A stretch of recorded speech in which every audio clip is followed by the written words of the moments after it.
La mairie est aujourd'hui un véritable joyau architectural de Bar. Construit en 1640 par la ville de Strasbourg, en style Renaissance, sur l'emplacement d'un château médiéval, le bâtiment a servi de logement au bailli et de siège aux services administratifs. Sur le pignon à volutes surmontant l'oriel, 3 statues, dont celle de la justice. L'immeuble est devenu siège de la mairie, après la Révolution. Pourtant, ce bel édifice a failli être détruit lors des combats de la Libération, le 28 novembre 1944, probablement en raison d'un tir d'obus, dont l'origine n'a pas été identifiée. À travers quelques témoignages et une reproduction graphique, nous souhaitons rappeler ces faits.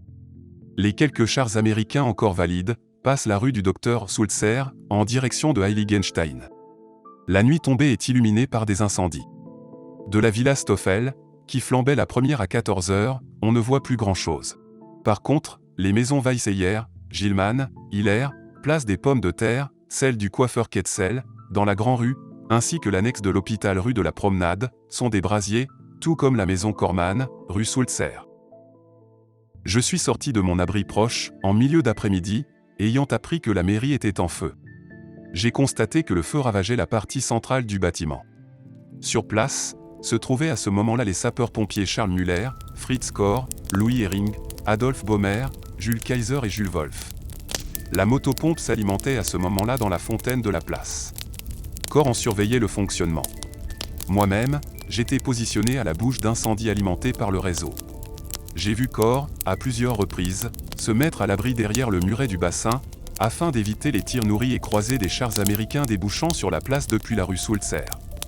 D'autres chars remontaient la rue de l'église et débouchaient à nouveau sur la place. Plusieurs fois, nos tuyaux furent sectionnés par le passage des chars, nous obligeant à les remplacer. Par la suite, la motopompe fut mise en aspiration, avec l'aide de Konrad Carrère, sur le pont de la Couronne, au bas de la rue des Boulangers. Les tirs se sont poursuivis durant des heures. J'ai échappé de justesse à une balle de gros calibre qui a passé très près de ma tête. Arrivé sur la place de la mairie, je croise Édouard Hering, l'ancien capitaine des pompiers. Il me dit que les ressources en eau sont limitées, le réservoir étant vide. Il reste la motopompe, en aspiration dans la Kirneck.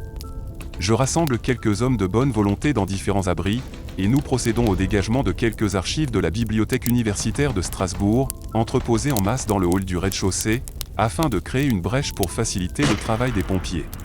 Vers 22 h, la motopompe tombe en panne. Accompagné de Fritz Kohr, nous cherchons des bougies neuves et du carburant. Très vite, la pompe est remise en service. Par la suite, elle cessera à nouveau de fonctionner, en raison d'une panne de magnéto. Par miracle, je suis arrivé à la réparer, éclairé par quelques allumettes. La nuit est agitée, l'artillerie frappe sans cesse. À 4h30, le feu est enfin maîtrisé. Si aujourd'hui, la mairie de Bar ne porte plus aucune trace de ce sinistre, c'est grâce au courage de quelques habitants, dont des sapeurs-pompiers volontaires qui, sous le feu des tirs et l'explosion des obus, ont combattu les flammes, évitant ainsi la ruine de l'édifice. Gardons cela en mémoire, à chaque fois que nous passerons devant notre belle mairie.